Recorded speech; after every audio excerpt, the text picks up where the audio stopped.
Hey, welcome back to Cheating Wife, the best channel for cheating stories. Like and subscribe to the channel for cheating stories like this. Rebuilding my relationship with my daughter, 13. So to cut a long tale short, I had an affair.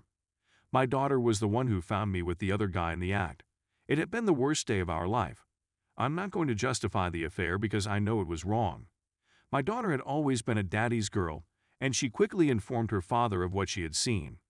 That was more than a year ago. I moved out for a bit, and my spouse and I decided to give it a go. I simply want to see my family again. I really regret inflicting such pain on them both.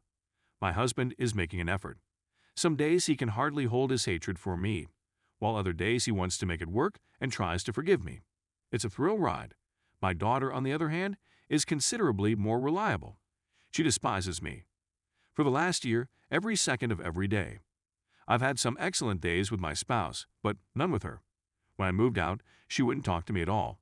She wouldn't return my calls, messages. She refused to go anywhere with me, and now that I've moved back in, she won't speak to me except to yell at me that she hates me, that I wrecked her life, that I'm a whore, so and so on. If my husband and I spend any time alone together, she interrupts and demands his attention. If we sit on the couch next to each other, she will push herself in between us and cling to her father. She is constantly telling him that he should divorce me, that she will love with him, that they don't need me, and if we try to go out together, she will call him crying and begging him to come home. She is the light of his life, so every time she does anything like this, he runs to her. We've attempted family counseling, but we're not making any headway. She refuses to engage, and he's not even sure he can forgive me. It was all too much the other day, and I burst into tears in front of her, begging her to forgive me. She yelled at me, telling me she despised me, that she was delighted I was in pain, that she wanted me to suffer, that she would never forgive me, that I had wrecked her life, and that she hoped I would die. She is furious. She despises me more than her father. I understand I deceived her as well. I recognize I was selfish, and I know I'm a bad guy. I don't think life is worth living after betraying the two people I care about the most in the world and ruining all of our lives. Sometimes I believe we'd be better off if I simply died. Perhaps she is correct. I'm not sure I deserve to be her mother anymore, and I certainly don't deserve my husband. Is she ever going to forgive me? And if you're going to tell me what a horrible person I'm for cheating, believe me, I already know, and nothing anybody can say to me will make it any worse than what I've already heard. Update. I spoke with my husband today about implementing some of the suggestions in this article. It went swimmingly. He agrees that we must do something different. We're going to substitute individual therapy for family counseling for her. I offered to discontinue my IC so he could process the trauma, but he stated he'd rather I continued in IC and figured out why I cheated and developed stronger coping strategies. He stated he'd go when he was satisfied I dealt with it appropriately. We went out as a family today. It was almost typical. He appeared content, and she wasn't yelling at me, so about something. I got home and sobbed. We were nearly back to being a regular family. Almost. Story 2. Cheating GF. Hello everyone, I just discovered that my girlfriend had cheated on me, and I wanted to share my tale and get your opinions on it. I'm 36 and she's 37. Long story short, I've known her since we were in college, nearly 20 years, and we were really close back then. I'd always had a thing on her, but never pursued her for a variety of reasons. But the sensations were always there, and I could tell she did as well. Fast forward to the summer of 2021. We've all grown up, we'd remained friends and would sometimes speak, and she comes to town for a conference and wants to meet up for dinner. We hang out every night she's in town, and on the final night she's here, she expresses a deep love for me, that I'm her soulmate, and that she truly wants to be with me and create something serious, and she doesn't want me playing around if we're together. We reside in 2 separate cities in the same state, a few hundred miles apart yet just a 1-hour flight apart.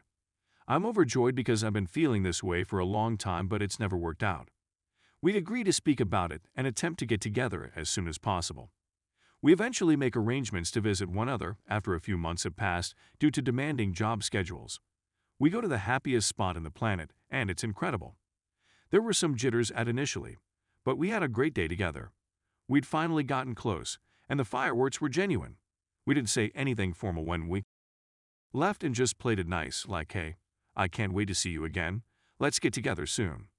She wants to come down and spend New Year's Eve with me as soon as I get home. I'm ecstatic and can't think of anybody else I'd rather spend the day with.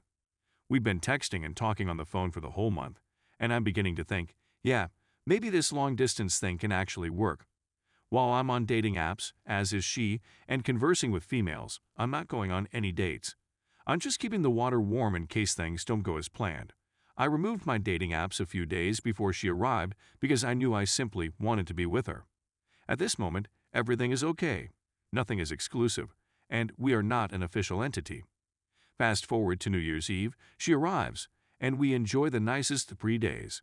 Incredible connection, really passionate in the bedroom, and overall a lovely time soaking in each other's presence.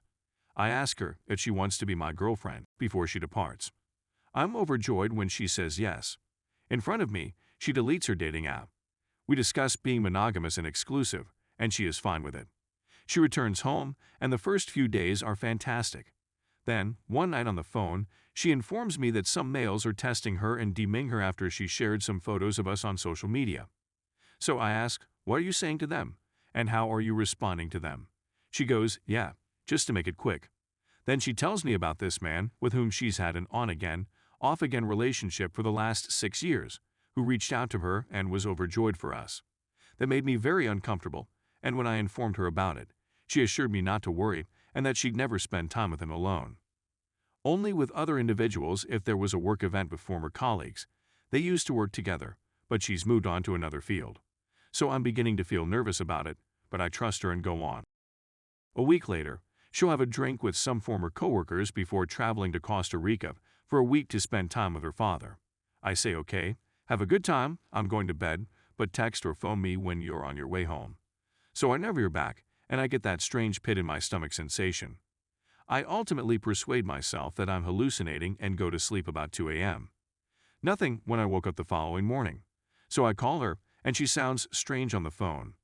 I inquire about her night, and she replies that it was nice, that she had a few drinks and met up with friends. I could sense she was in a hurry to go to the airport, so we ended the conversation and I felt better about it. Over the following several weeks, I have a strong suspicion that something occurred that night, but she denies everything and claims she just loves me, blah blah blah. After a few weeks and a trip to meet her parents, I return home, and for some reason, ask her the following day if anything occurred the night before she departed for her vacation, and whether the guy she was seeing on and off was there. Finally, she told me the truth. She had cheated on me for closure and to conclude a chapter in her life. I got the impression she meant it, so I asked a lot of questions and felt like I received everything I needed to proceed ahead in a relationship with her. I gave her another opportunity, but she refused to stop communicating with this other individual. Because his father was ill and he was there for her through her dark days or whatever nonsense, but she would never see him again. I tried to accept and move on fast, but I was so irritated. We got together for Valentine's Day 2 weeks later, and it was meant to be the start of a new chapter in our relationship. We discussed the elephant in the room, decided to move on, and promised to be honest with each other. The next day, she asks when the last time I had an STD test, and I tell her it was the previous week. Note, we didn't have after she cheated on me until V-Day weekend. She was perplexed and asked why, to which I replied that it was for my own peace of mind. For the next few days, she kept pressing me for the truth, so I finally told her after she assured me that everything was fine, that a few days after she told me she cheated on me, I woke up with a bump on my tongue, and then I freaked out and wanted to get tested to make sure I was okay, which I was few, and that if she hadn't cheated on me, this wouldn't have happened. She flipped and stated I felt she was unclean, I wouldn't have slept with her again if I believed she was dirty, and broke up with me. She said she couldn't trust me. Then she says we should take some time to think about what we want and maybe reconnect in the future, and that all she wants to do is be with me. Should I just block her, telling her it's all over? I'm dealing with some intense feelings.